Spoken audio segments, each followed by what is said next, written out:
Can you imagine just how different things would be for Notre Dame football if the Irish had just stopped USC on 4th and 9 way back in 2005, or if they actually had 11 men on the field on the last play against Ohio State? We answer all that and more on today's edition of Locked On Irish.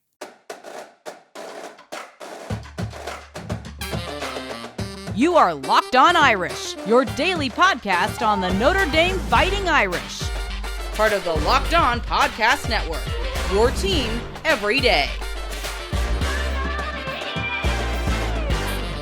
What's up, everybody? Welcome into Locked On Irish, your daily Notre Dame podcast. Today is Friday, February 9th, so happy Friday to you, and thank you for getting your day started right here by making this your first listen of the day. I'm Tyler Wojciak, and I'm the host. I'm a Notre Dame alum and producer covering college football for Fox Sports. And you can watch this episode as well as every other episode on YouTube or listen wherever you get your podcast. But whether you're watching or listening, please take a moment to hit that subscribe button if you have not already. And today's episode is brought to you by FanDuel. Make every moment more. New customers join today and you'll get $200 in bonus bets if your first bet of $5 or more wins. Visit FanDuel.com/lockedon to get started. Normally on Fridays, we do a mailbag on the show, but not this week. But we are going to have a little fun. Luke Smith is going to join me here in a second. Luke's my old co-host. He's been on the show a bunch of times. The everyday listeners know him well. And we're going to go over the biggest what-if scenarios in recent Notre Dame football history. And we even got some basketball ones in there as well. I know that Notre Dame got some big news on Thursday in the form of a commitment from four-star offensive tackle Owen Strabig. That is a big, big win for Notre Dame on the recruiting trail. I'm going to go more in depth on his commitment as well as Notre Dame's class of 2025 in next week's episode. But today, let's have some fun. Let's talk about some hypotheticals, and let's bring in Luke Smith. All right, Luke Smith is back with me here. And normally, we like to have a little fun during the offseason, but I'm going to be honest. I don't know how much fun this exercise is going to be. As a matter of fact, it might be a little torturous, but here we go. So we're going to go over the biggest what-if moments in recent Notre Dame football history. Anything in the past 30 or so years is in play because that's close to how long we've been alive. So if it happened before 95, sorry, not eligible. So let's just get it out of the way. The missed field goal at Boston College, or hopeful missed field goal at Boston College 93, not eligible for today's discussion. But we each have 5 things, or like 5 moments written down. Then we're going to speculate what could have happened in the future if this scenario played out a little differently. Luke, take it away. All right, I think my number one biggest what if, and I think a lot of Notre Dame fans would agree with this, is just the date, November 17th, 2012. If Kansas State simply beats Baylor on that day, I think you have a Notre Dame national championship that year. If you recall, on that night, number 14 Stanford upset number 2 Oregon in Eugene on a last-second field goal. At the same time, number 1 Kansas State and Colin Klein were somewhat inexplicably just being smoked in Waco by unranked Baylor 52-24. And it wasn't even that close. Colin Klein threw 3 picks, and that game actually got Baylor to 500. They were 4-5 going into that one. They did finish the year 8-5, but that one doesn't make sense. Can you even tell me who Baylor's quarterback was that night? No, that was pre-Robert Griffin III, right? It was post. Okay, yeah. No, I have no idea. Baylor was like done. They were dead in the water after RG3 left.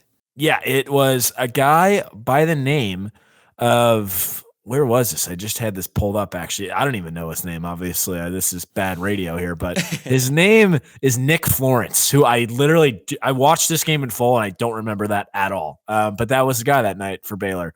And I think, like most Notre Dame fans, Irish probably would have beaten the Wildcats in Miami in the national championship game had they just taken care of business in Waco, because Kansas State did go on to beat number 23 Texas in the regular season finale before losing to Oregon handily in the Fiesta Bowl. Now, it's possible that title would have been vacated, just like the one Michigan just won is probably about to be. But, man, that would have changed a lot. I don't even care if it would have been vacated. There's no way they would have been able to take that away from us. But basically, a what if to the what if would be, what if Ohio State didn't have that postseason ban in 2012, because that was Urban Meyer's first year. They finished undefeated that season, but they really were not that good. Like, they did go undefeated. They had a very, very easy schedule. They go 12-0. Nothing really happens there. But yeah, I mean, if Kansas State was just able to take care of business that night, and I remember watching that game and in the moment being so excited that Right. Kansas State was losing because Notre Dame was third at the time. They just needed to go up one spot. And then Kansas State was losing. You're like, all right, good. Notre Dame is going to be number 2. But then who else lost that night? Oregon. Okay, yes. So then we're like, wait a second. Now Notre Dame is going to go all the way up to number 1. And then Alabama was going to sneak in right there at number 2. It's like, oh, wait, Kansas State, maybe. Yeah. I remember feeling like a switch during that game once it became clear that Oregon was going to lose. And then we're like, oh, wait, like this is actually good but bad because Notre Dame's going to be number 1. But now their path to winning it all was a little bit different. But I'm with you. That was a crazy night. Still very fun in the moment, but had it happened a little bit differently, we might have had a national championship under our belts. Yeah, I'm with you. And you're right. I think that Notre Dame-Ohio State game probably actually would have been a pretty good game. Team was led by Braxton Miller. They kind of just escaped Michigan in the regular season finale that year, beating them 26-21. So, and a Notre Dame-Ohio State national championship game would have been, not that Notre Dame-Alabama wasn't off the rails, but Notre Dame-Ohio State probably would have been even more so. Yeah, and I mean, Notre Dame probably does lose that game to Ohio State because, as we found out, that 2012 team really wasn't that good. But I think it would have been competitive. I think it would have been a good game. It would have been a lot more fun in Miami, I would think. All right, my first one, and there's a couple of different scenarios we could have picked here, but I'm going to go with Ambrose Wooden turns his head around just a split second sooner on the 4th and 9 play against USC in 2005. He would have knocked the ball down, and Notre Dame would have defeated top-ranked USC. The domino effect from that one moment it's really crazy because obviously Notre Dame would have had the biggest win for the program in so long, and it still would have been the biggest win today, honestly. I think Charlie Weiss would have been given a 15-year, $800 million contract because even though they lost that game, he got a 10-year, roughly $300 to $400 million contract. So we still probably be paying Charlie Weiss today. And I think now, assuming Notre Dame wins out the rest of the regular season, which they did, I think Notre Dame would have played Texas in the national championship that year and gotten destroyed by Vince Young because the third-ranked team was Penn State. They had one loss. They lost at Michigan like a week after Notre Dame lost to USC, so I think Notre Dame would have had a slight edge, especially given the win over USC. I think they would have gotten in at number 2. I think they would have gotten crushed by Texas, but still the course of Charlie Weiss's tenure after that would have been so much different because he would have made the national championship. I think it might have even bought him an extra year at Notre Dame after 2009. Now, even though things went really bad and they got rid of him, I think if he had made it to the national championship, they would have let him stick around for 2010. And maybe Notre Dame doesn't get Brian Kelly. But a lot would have been different if Notre Dame had just beaten USC in that game. Yeah, I suppose a what if is also just like, what if they don't give him that extension too after the loss? But I think the extension was like between 30 and 40 million, right? Yeah, I think that's what which was unprecedented at the time. It's because funny. now we see $400 million and you're like, whatever.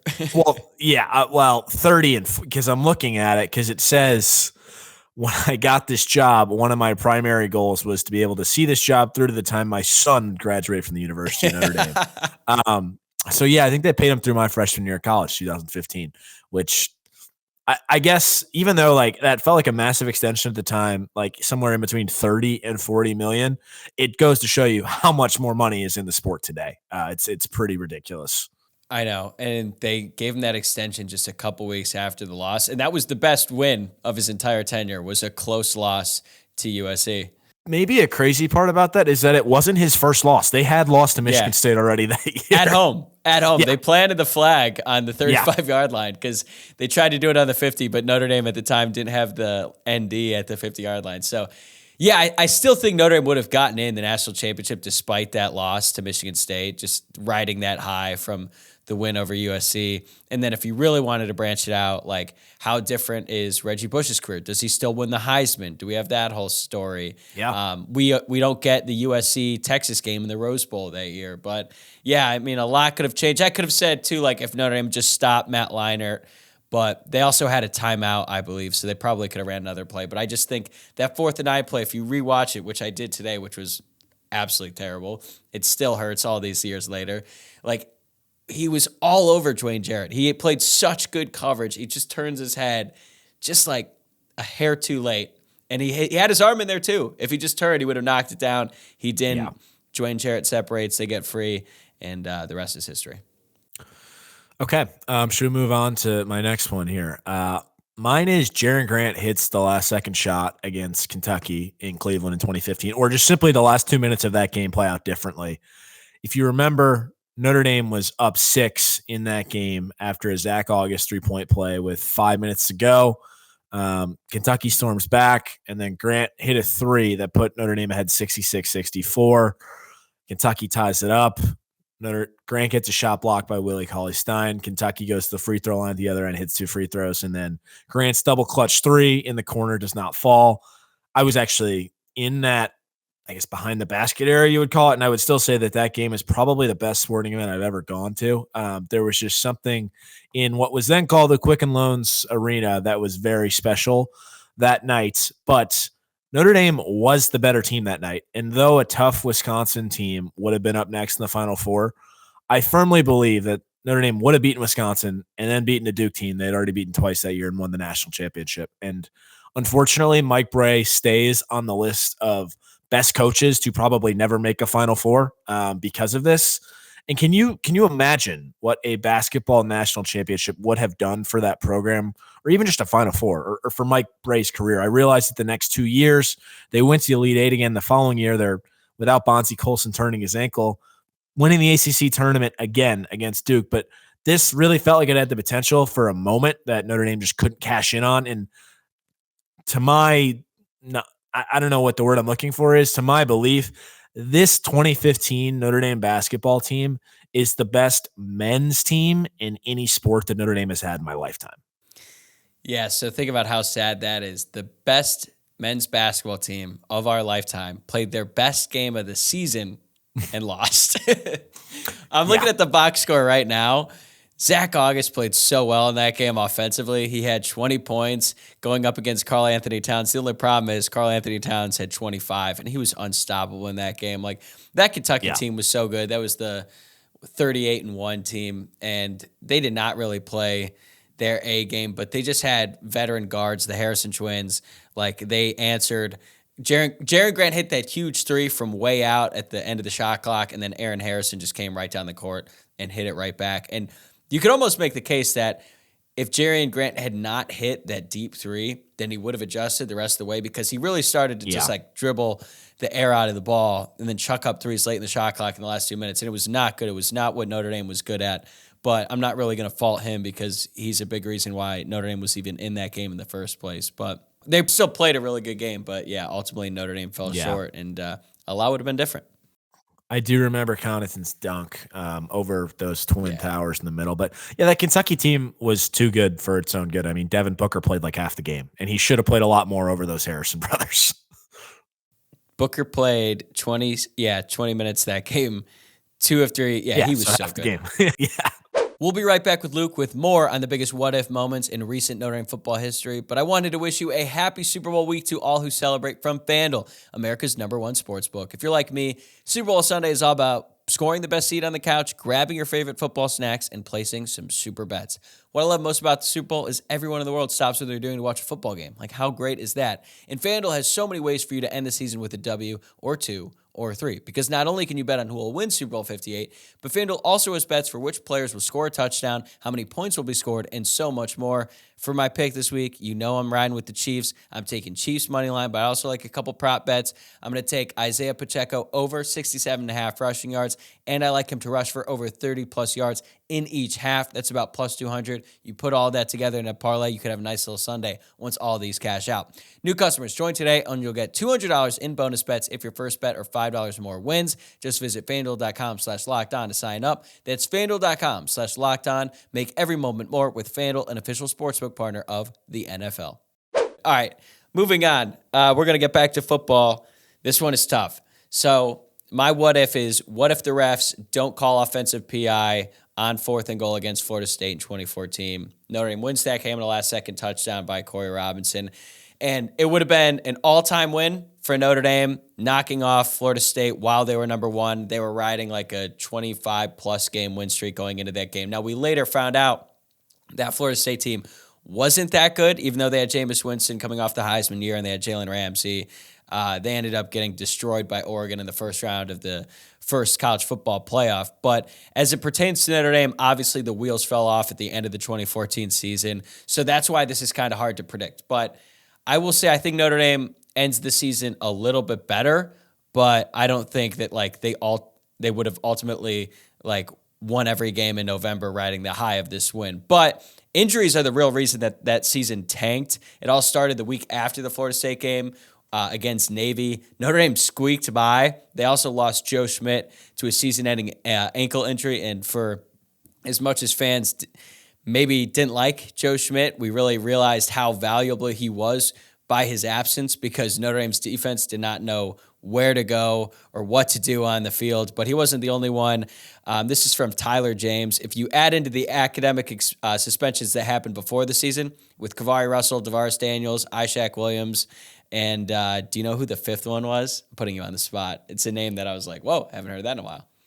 Yeah, I know who it is only because there was a kid I went to high school with who had a name that rhymed with this. It was Eiler Hardy. It was. Okay, so if you take those guys into account, Notre Dame played 19 different starters, 11 of which made their first career defensive start in 2014. And it really all happened after that Florida State game. Before that game, Notre Dame was allowing 14.7 points per game. In the games that followed the loss to the Seminoles, Notre Dame gave up 43.4 points per game. So it's hard to say that the season would have changed all that much because of one outcome, but still, I think a lot would have been different for the Brian Kelly era. Totally. And I don't think that you can ever put or quantify the impact of what losing a game like that does to the psyche of a team. And obviously injuries are kind of out of your control, but you just wonder what would have happened. You give off that stat though about the 43.4 points per game in the games that followed that. I realized that they had all those injuries, but maybe the bigger what if here is why didn't they just pull the plug on Van Gorder then? Because then that 2015 defense with a capable defensive coordinator, that might be a title contender the next year. Yeah, you think about it, like the injuries basically gave him the out. Yeah. He could basically just be like, look at all the injuries. He has 43.4 points per game is absurd. And Notre Dame wasn't playing juggernauts. They played Navy. Northwestern, Arizona State. Arizona State was actually good that year. In the regular season, they played Navy, won that game. It was their last win of the regular season because then they lost to Arizona State 31-55. Now, part of that was because Everett Golson just could not hold on to the ball. They lost to Northwestern. They gave up 43 points to Northwestern, 31 to Louisville, and then 49 on the road against USC. And somehow they were able to win the bowl game against LSU. But a very weird up and down season. And you're right. If they maybe they just didn't get hurt, Van Gorder leaves. 2015 is a lot different too. Yeah, I agree. Well, talking about what a loss like that can do to the psyche of a team. Let's say Notre Dame has 11 men on the field against Ohio State, or simply DJ Brown catches an interception, or, they don't play their defense on 3rd and 19 like they did. All those things. One of those things goes right. Okay. I don't want to rehash what happened here. We all know what did, but I do think that losing this game the way they did really took a lot of energy out of Notre Dame. And I know that there were some clear deficiencies, particularly on the offensive side of the ball at the receiver position, that we kind of tried to lie to ourselves about for a while. And those showed up glaringly at Louisville and at Clemson. But I think that winning this game really would have energized Notre Dame through October. And if you go into Clemson undefeated, then you really got a shot, man. And I really, not only would that have been a program win, I think it really could have changed a lot for this past season and not left us in a scenario where we feel like we left a lot on the table this past fall. More importantly, it would have changed a lot for us. I think I'd be a lot happier. That was one of the worst weeks I've had in recent memory. The week following that, and it's one of those things where you need to reevaluate your own relationship with sport, and this should not bother you this much. But that one really, really was bothersome. Yeah, that annual look yourself in the mirror, like, why do I care so much about this? That one hurt more than pretty much any loss. Like it's top 5 worst loss of any sport for me. I'm sure we'll do that exercise at some point this We've summer. talked about like 2 or 3 of them already. So yeah, worst losses of all time.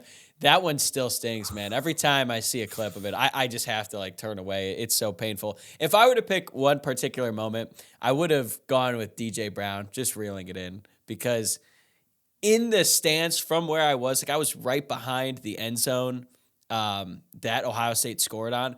From the look I had, I didn't think it was it shouldn't have been as easy of a catch as it was, like from my vantage point. Then you watch replay and you're like, oh my God, dude, you absolutely have to bring that down.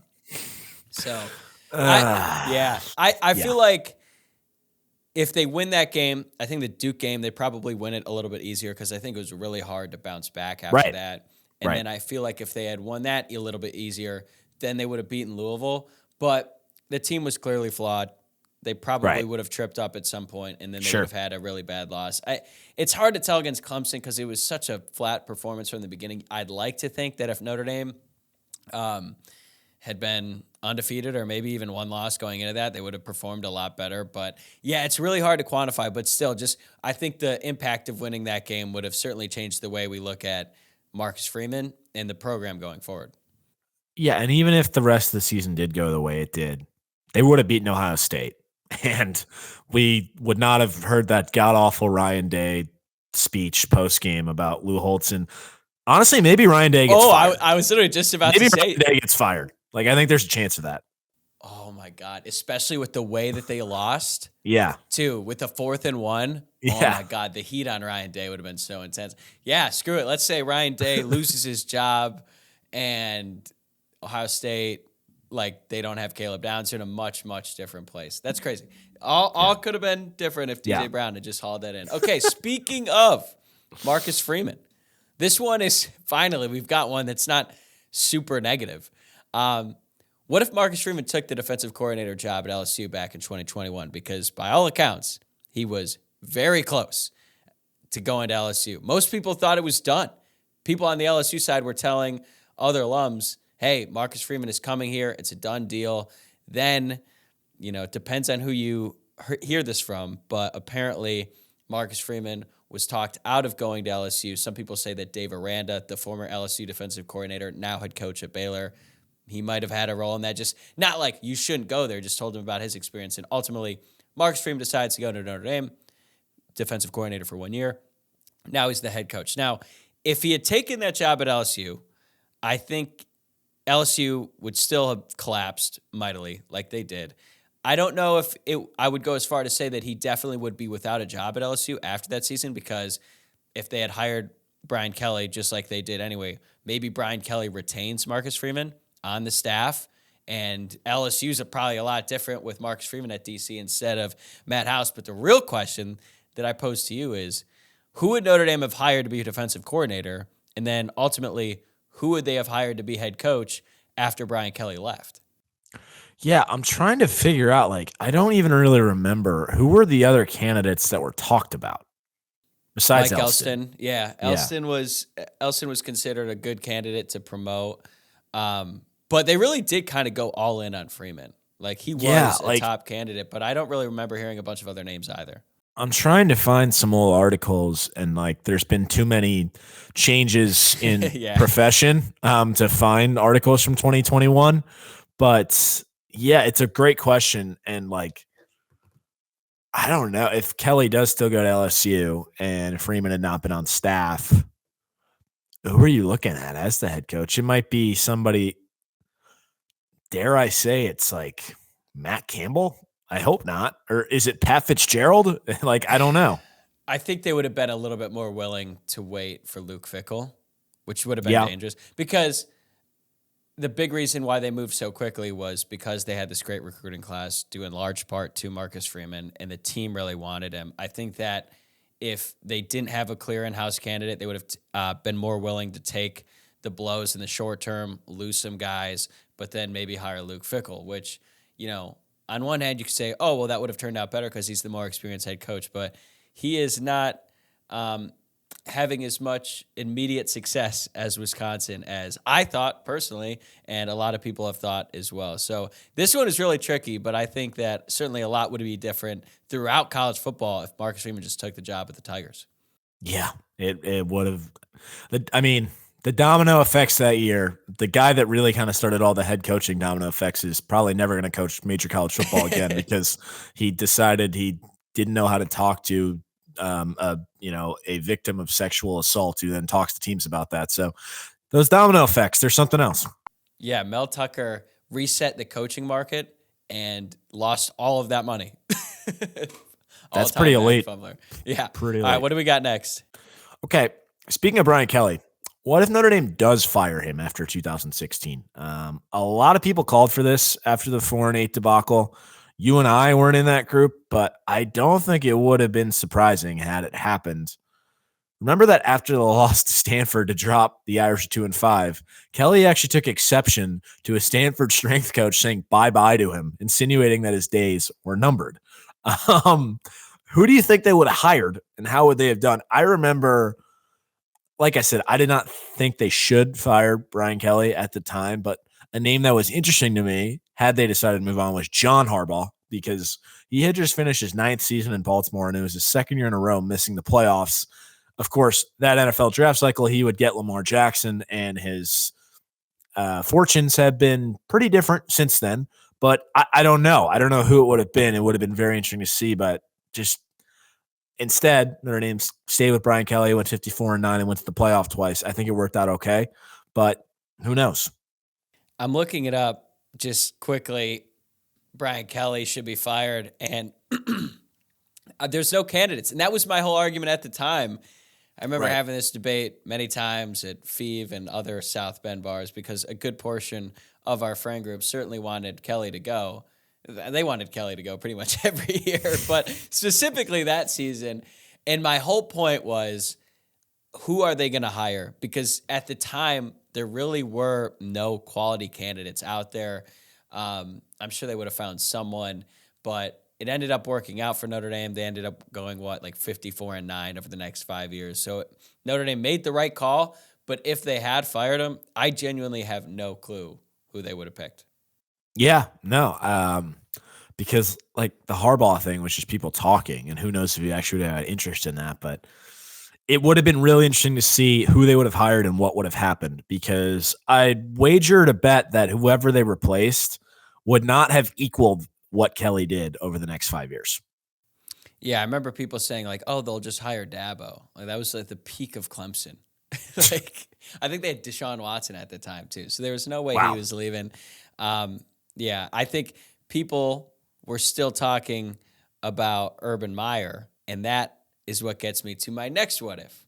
Mm-hmm. What if Urban Meyer took the job at Notre Dame instead of Florida in 2005? Now, I've always been in the camp that I don't think it was ever that close. I think that Urban Meyer was always going to go to Florida, and he said most recently in that terrible Netflix documentary, Swamp Kings, that had so much hype, and then it just did not deliver because they really didn't get into all the bad things that happened. Because he wrote it? Yeah, because he was the main subject and they gave him access. That's my colleague at Fox, though.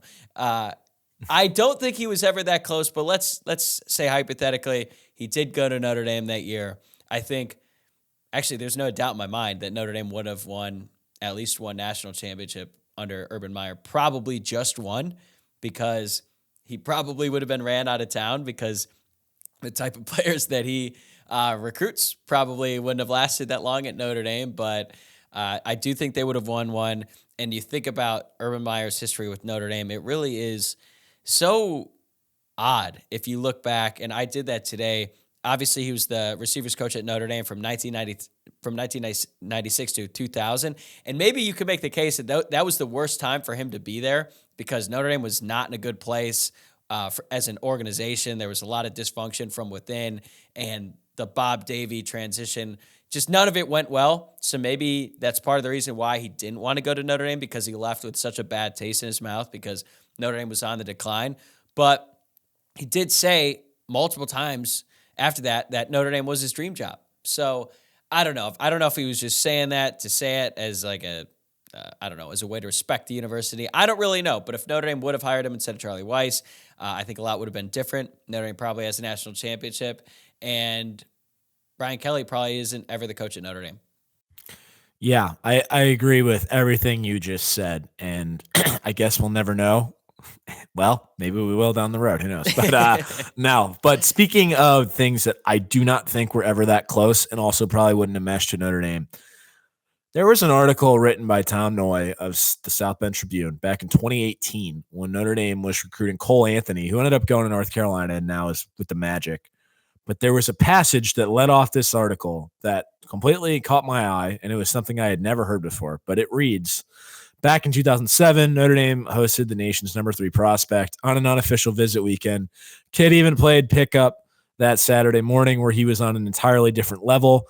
That was before his alley-oop dunk on the break left some Irish speechless. You could tell that day that kid had it. He eventually went to school elsewhere, and a year later became the first pick in the NBA draft. That kid was Derrick Rose. And just the concept of Derrick Rose visiting Notre Dame, even unofficially, is like just blows my mind, given what he came from and, you know, the academic issues he ultimately had at Memphis, or to get into Memphis, I should say. And it's just like, not even really from a basketball perspective, but I'm just picturing Derrick Rose shows up at Notre Dame, and his first day he's in a quad in Alumni Hall with like John Murphy from Del Barton, some other kid named like Jack Miller from, you know, Greenwich, and then some kid from Loyola Academy whose dad's a lawyer in Chicago. Like it would have been such a cultural like mismatch or just mashup, and that would have been fascinating to observe. I don't know how well it would have gone, but hey, Derrick Rose, favorite bowl of all time, that would have been something else. Can you imagine seeing Derrick Rose just roaming the halls of D-Bart or Wojciak? No, I really can't. He would be such a fish out of water. He would have been kicked out so quickly. Didn't he have someone take his SAT for him to get into Memphis, and then he got caught? Correct. You know how hard it is to get caught doing that? Well, it happened like well after the fact too, because remember, he did go on and play for the national title that year against Kansas. But yeah. I do like this though. This was a good one, and mine is kind of similar, although Notre Dame had a much closer chance of this one happening. So what if Randy Moss does not get into a fight at his high school in 1995? That same fight left some person, not Randy, hospitalized, and ultimately Moss had to go to jail, and therefore he was not going to be admitted into Notre Dame because he was a felon, although it was later reduced to a misdemeanor. Now, as I was reading up on this, in Moss's defense, he claims that the fight was racially charged and he was acting in self-defense of his buddy. I certainly wouldn't be surprised if that was the case. He's from rural West Virginia. Either way, it's an incredibly unfortunate event. Moss was so good. Lou Holtz called him the greatest high school recruit he has ever seen, and I think that if he had gone to Notre Dame, he would have been in the class in 1995. He would have played with quarterback Ron Paulus, who I think would have had a much different career at Notre Dame because he would have had Moss to throw to, plus Derek Mays. They also had Autry Denson. I think that class probably would have rejuvenated Holtz. He's probably around a lot longer. I don't think Bob Davies ever the coach at Notre Dame, and maybe Notre Dame would have had a late run. Moss was that good. And if you have forgotten just how good of a player Randy Moss was, he played one season in college at Marshall. His stats in 12 games, 90 receptions, 1,647 receiving yards, and 25 touchdowns. He averaged 18 yards a reception and had 90 of them. He was a special, special player, maybe one of the greatest wide receivers in all time, and he really, really wanted to go to Notre Dame, but unfortunately got in a little bit of trouble. Yeah, and he easily would have been the coolest player to ever play at Notre Dame. So, without a doubt. No, without a doubt. Kids, oh my God. He would be such an icon at Notre Dame. Yeah. And speaking of guys that could have played at Notre Dame, just as an honorable mention, something I thought of 25 minutes ago. What if Jalen Suggs came to play quarterback at Notre Dame and he was the quarterback in the 2020 class instead of Drew Pine? I don't know. He could still be our quarterback now, but I think that would have been interesting. That's all I'm going to say if he had chosen football over basketball. And that was a little different than the Rose thing because there was legitimate interest. Oh, yeah. I just read an article. In fact, the article read, Tommy Rees saying, I do not want to recruit this kid because he's going to be a lottery pick in the NBA. Like, this is stupid. But then once he heard that he actually wanted to play football, it's like, all right, well, if you want to come here, then like you're more than welcome to come here. But who knows? Yeah. And then Jalen Suggs ends up hitting one of the biggest shots in recent NCAA tournament history against UCLA, college basketball legend at Gonzaga. And now he's doing pretty well for himself with the Orlando Magic. So Tommy Rees was definitely right. He was a good basketball scout. People don't talk about that enough with Tommy Rees. He had a good eye for basketball talent. There you go. All right, we'll end it on that note. Luke, thanks for coming on, and we will have more fun exercises to do throughout the offseason. Hopefully, the next one we do is a little bit more fun than this, because most of the ones we did were actually, they brought back some bad memories. Yeah, no promises, but we'll try.